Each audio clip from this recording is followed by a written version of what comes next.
Welcome to Through the Bible in a Year with Pastor John. We invite you to join us at 1 Oakleigh Avenue in North Providence, Rhode Island. This podcast is presented to you by The Way Ministries, supported by listeners like you. For donations, live videos, podcasts, and more, please visit www.thewayministriesri.org. Thank you and have a great day.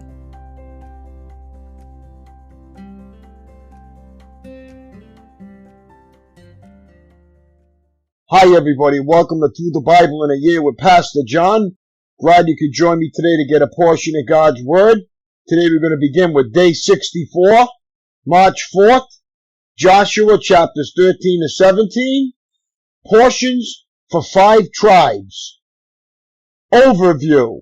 The conquest is complete, and now it is time to assign portions of the land to the tribes that have fought so valiantly in the strength of the Lord. Reuben, Gad, and half the tribe of Manasseh have previously requested and been given land east of the Jordan by Moses. Caleb, still full of vigor at the age of 85, receives his request of Hebron in fulfillment of God's promise to him, and take possession of that area, known for its giants and walled cities. Judah is given a large territory to the south, and Ephraim and the western half of the tribe of Manasseh received their allotments as well. Chapter 13, 2.5 tribes east of the Jordan. Chapter 14, Caleb. Chapter 15, positions for Judah. Chapter 16 and 17, Joseph's sons, west of the Jordan. Insight, land of controversy, Joshua 13, 1-2. The Philistines remained unconquered and would be constant source of conflict for Israel. Chapter 13, 1 and 2. They occupied a crucial piece of land along the Mediterranean coast through which almost all trade between Asia, Africa, and Europe passed. Though not as significant in today's economy, it is still hotly contested. We know a portion of it as the Gaza Strip. Insight. Incomplete conquest, Joshua 13, 1-13, point to Israel's shortcomings in taking the land of promise. Yet Judges 3, 1 and 2 attributes the untaken land to God, who left some enemies so future generations could learn God's principles of war and faith. It is one of many biblical examples of God's sovereignty, redeeming human failure for His purposes. Joshua chapter 13. The land yet to be conquered. When Joshua was an old man, the Lord said to him, "You are growing old, and much land remains to be conquered. This is the territory that remains: all the regions of the Philistines and the Geshurites, and the larger territory of the Canaanites, extending from the stream of Sihor on the border of Egypt northward to the boundary of Ekron. It includes the territory of 5 Philistine rulers of Gaza, Ashdod, Ashkelon, Gath, and Ekron. The land of the Avites in the south also remain to be conquered. In the north, the following area has not yet been conquered. All the land of the Canaanites included Merah, which belongs to the Sidonians, stretching northward to Aphek on the border of the Amorites.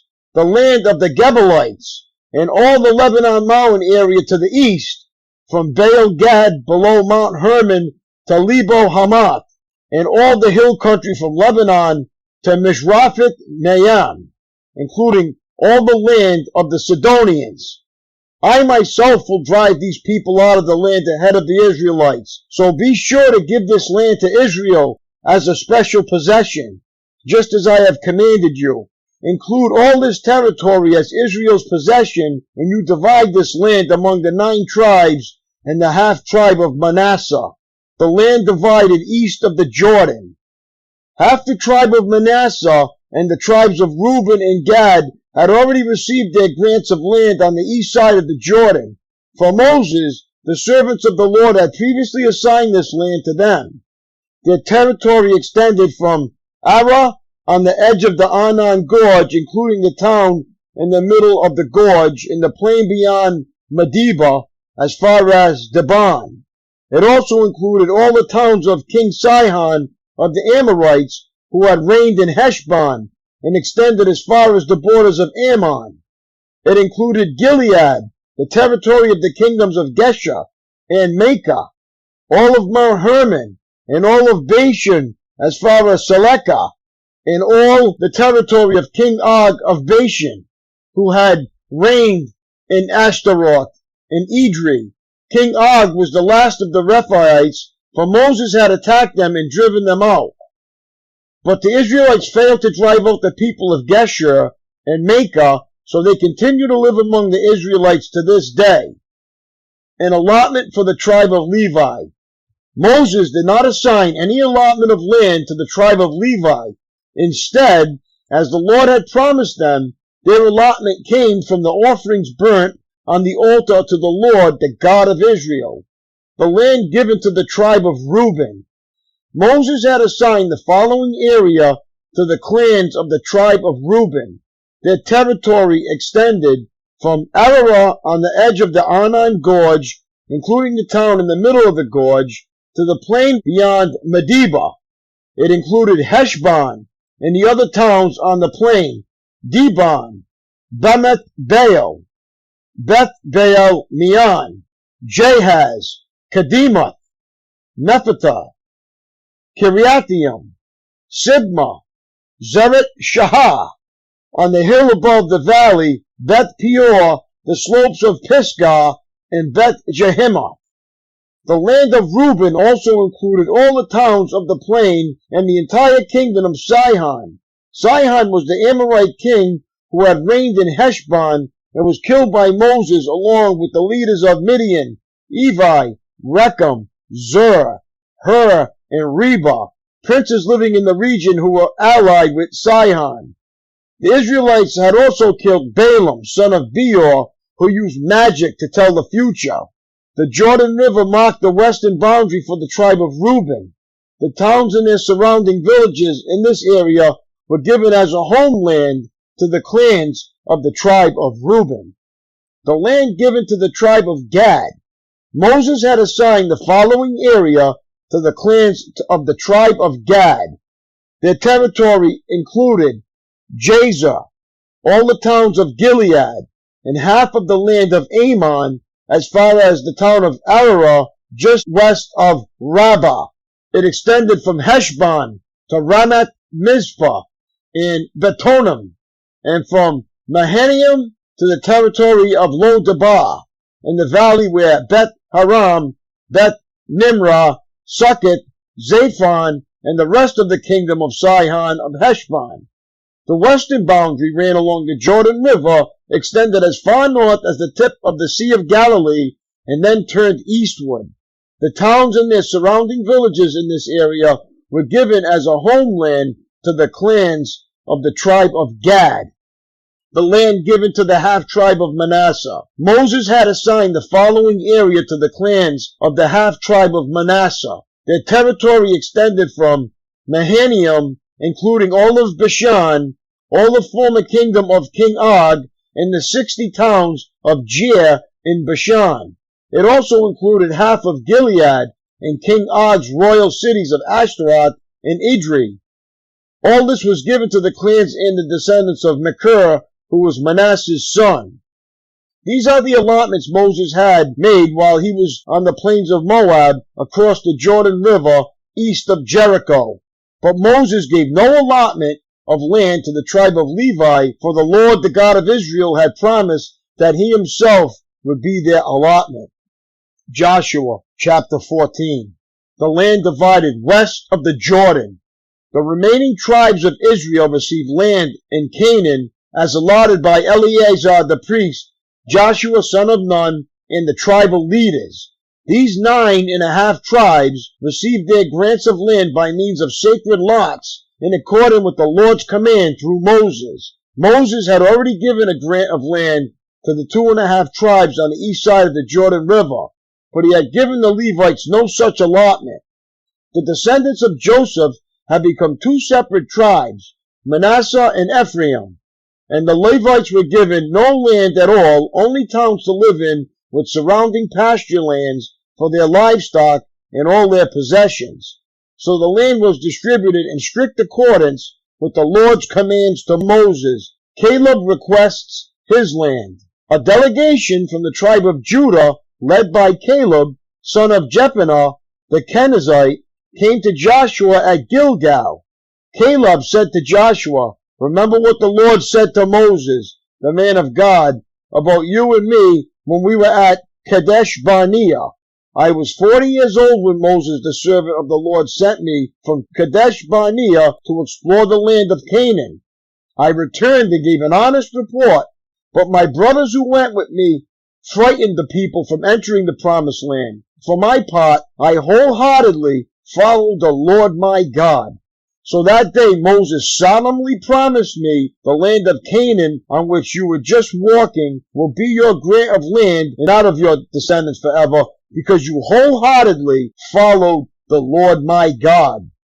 Now, as you can see, the Lord has kept me alive and well, as he promised, for all these 45 years since Moses made this promise, even while Israel wandered in the wilderness.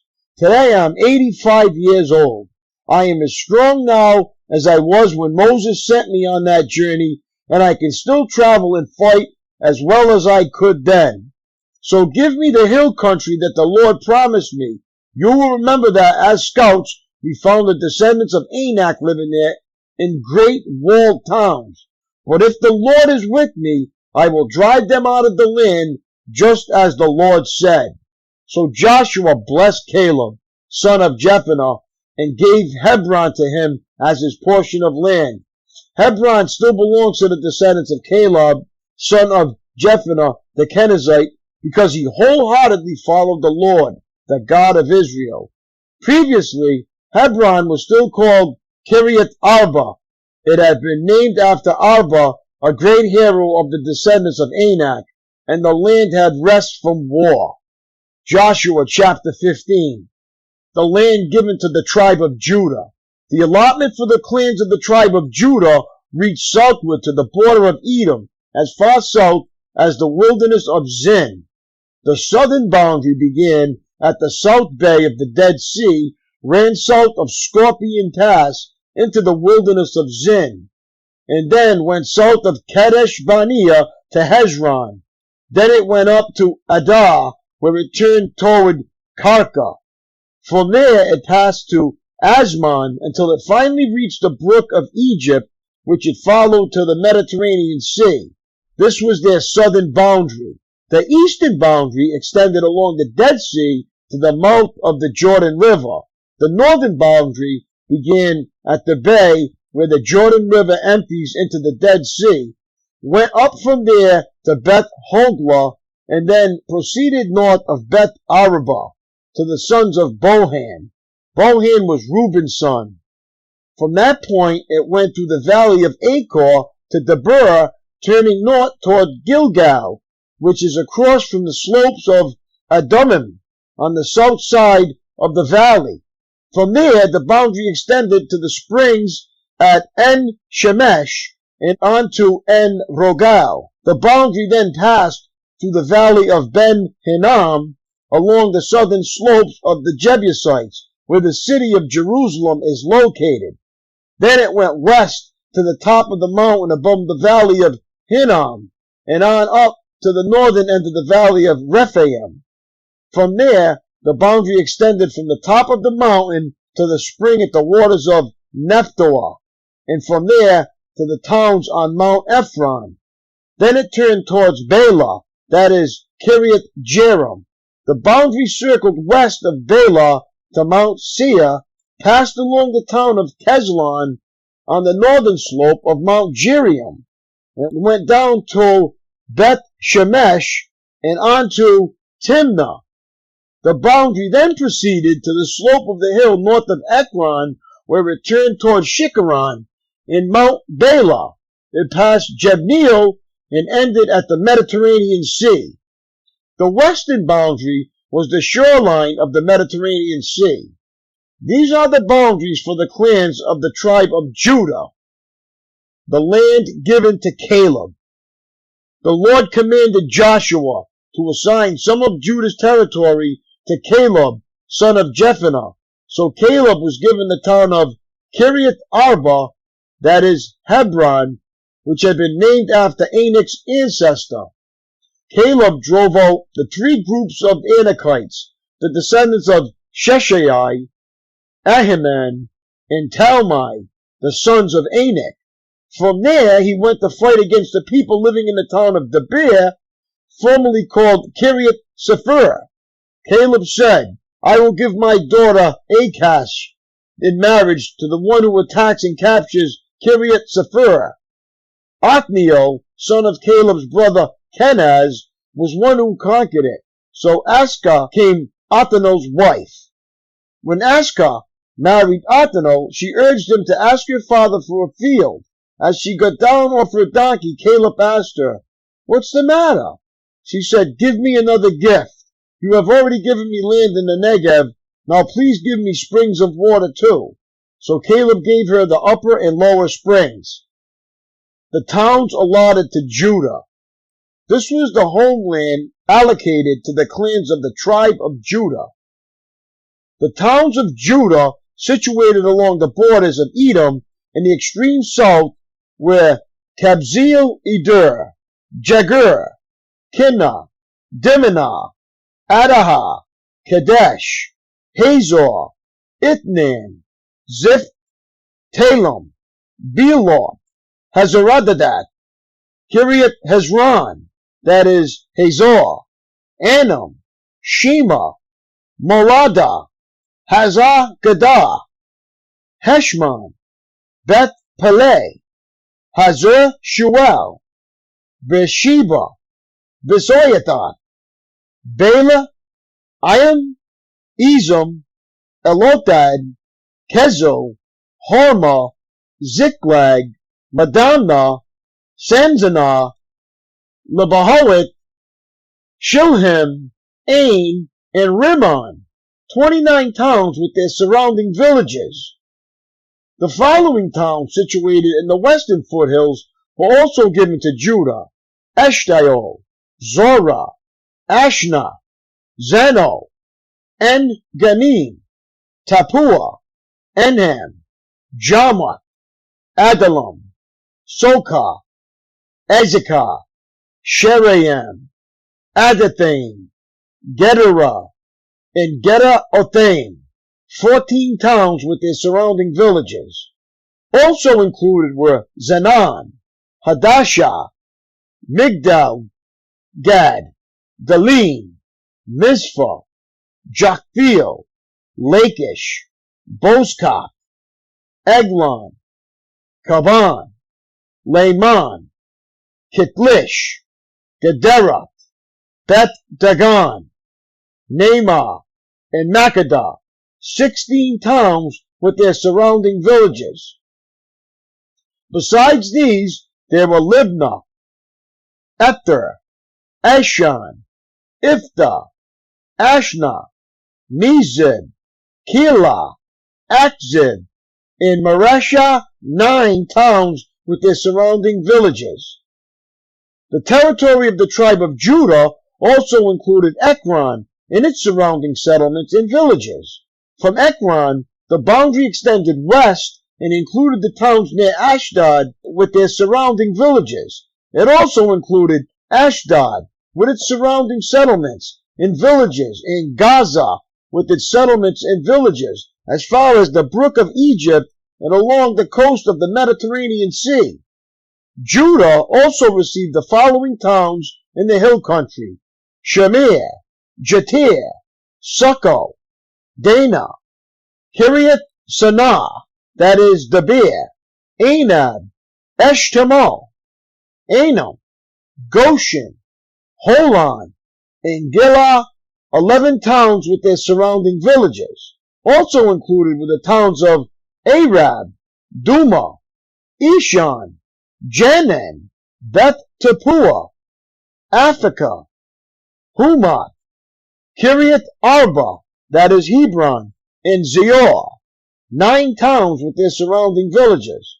Besides these were Maon, Carmel, Ziph, Juttah, Jezreel, Jokdeam, Zanoah, Cain, Gibeah, and Timnah, 10 towns with their surrounding villages.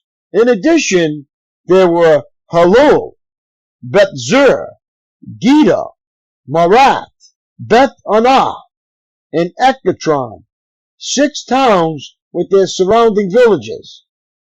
There were also Kiryat Baal, that is, Kiryat Jearim, and Rabbah, 2 towns with their surrounding villages. In the wilderness, there were the towns of Beth Arabah, Middin, Sekakah, Nibshan, the city of Salt, and En-Gedi, 6 towns with their surrounding villages. But the tribe of Judah could not drive out the Jebusites who lived in the city of Jerusalem, so the Jebusites lived there among the people of Judah to this day. Joshua chapter 16. The land given to Ephraim and West Manasseh. The allotment for the descendants of Joseph extended from the Jordan River near Jericho, east of the springs of Jericho, through the wilderness and into the hill country of Bethel. From Bethel, that is Luz, it ran over to Ataroth in the territory of the Archites. Then it descended westward to the territory of the Jephthalites, as far as Lower Beth Haran, and then to Giza, and over to the Mediterranean Sea. This was the homeland allocated to the families of Joseph's son, Manasseh and Ephraim. The land given to Ephraim. The following territory was given to the clans of the tribe of Ephraim. The boundary of the homeland began at Ataroth Adah in the east. From there it ran to Upper Beth Haran, then on to the Mediterranean Sea. From Mekhabath to the north to the boundary curved eastward past Tanat Shahola in the east of Genoa. From Genoa it turned southward to Ataroth and Nara, touched Jericho, and ended at the Jordan River. From Tappuah the boundary extended westward, following the Canaan Ravine to the Mediterranean Sea. This is the homeland allocated to the clans of the tribe of Ephraim. In addition, some towns with their surrounding villages in the territory allocated to the half-tribe of Manasseh were set aside for the tribe of Ephraim. They did not drive the Canaanites out of Giza, however, so the people of Giza live as slaves among the people of Ephraim to this day. Joshua chapter 17. The land given to West Manasseh. The next allotment of land was given to the half-tribe of Manasseh, the descendants of Joseph's oldest son. Machir, the firstborn son of Manasseh, was the father of Gilead. Because his descendants were experienced soldiers, the regions of Gilead and Bashan on the east side of the Jordan had already been given to them. So the allotment on the west side of the Jordan was for the remaining families within the clans of the tribe of Manasseh. Abiezer, Helek, Azrael, Shechem, Hefer, and Shemda. These clans represent the male descendants of Manasseh, son of Joseph. However, Zelophehad, a descendant of Hefer, son of Gilead, son of Machir, son of Manasseh, had no sons. He had only daughters whose names were Mahlah, Noah, Hoglah, Milcah, and Tirzah. These women came to Eleazar the priest, Joshua son of Nun, and the Israelite leaders and said, "The Lord commanded Moses to give us a grant of land along with the men of our tribe." So Joshua gave them a grant of land along with their uncles as the Lord had commanded. As a result, Manasseh's total allocation came to 10 parcels of land in addition to the land of Gilead and Bashan across the Jordan River, because the female descendants of Manasseh received a grant of land along with the male descendants. The land of Gilead was given to the rest of the male descendants of Manasseh. The boundary of the tribe of Manasseh extended from the border of Asher to Mechamath, near Shechem. Then the boundary went south from Mechamath to the settlement near the spring of Tappuah. The land surrounding Tappuah belonged to Manasseh, but the town of Tappuah itself, on the border of Manasseh's territory, belonged to the tribe of Ephraim. From the spring of Tappuah, the boundary of Manasseh followed the Kanat ravine to the Mediterranean Sea. Several towns south of the ravine were inside Manasseh's territory, but they actually belonged to the tribe of Ephraim. In general, however, the land south of the ravine belonged to Ephraim, and the land north of the ravine belonged to Manasseh. Manasseh's boundary ran along the northern side of the ravine and ended at the Mediterranean Sea. North of Manasseh was the territory of Ashur, and to the east was the territory of Issachar.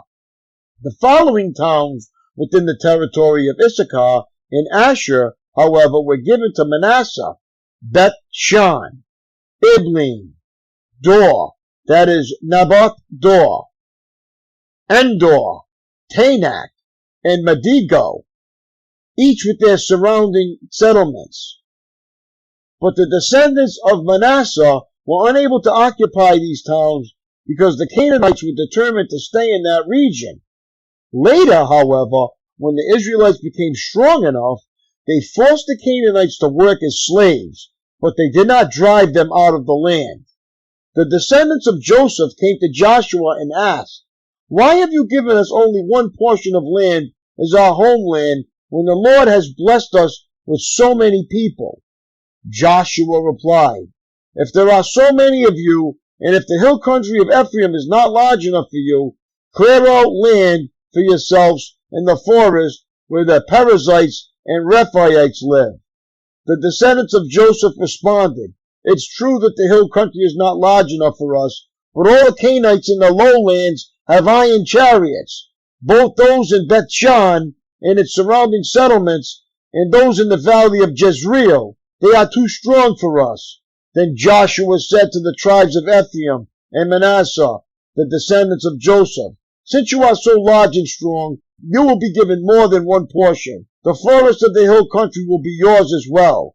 Clear as much of the land as you wish, and take possession of its farthest corners. And you will drive out the Canaanites from the valleys, too, even though they are strong and have iron chariots." My daily walk. Joshua 14 features Caleb, and at first glance, he may appear to be a proud, self-reliant soldier, but Caleb wasn't tooting his own horn. Rather, he was boasting in the Lord. "I wholeheartedly followed the Lord my God. Now, as you can see, the Lord has kept me alive and well, as he promised for all these 45 years. Chapter 14, 8-10. He was merely giving credit where credit was due. Consider how you might be able to brag a little about the Lord. Think of one way God has shown himself strong on your behalf over the past week, and tell a friend or loved one about it today. Then you'll be doing what Caleb, the soldier, and David, the psalmist, loved to do so much. "I will boast only in the Lord." Psalm 34:2. When we are truly witnessing, we are not talking about ourselves, but about Christ. That's all for today, my friends. It was great reading with you. Have a great day. God bless, and I will see you tomorrow, Lord willing. Peace.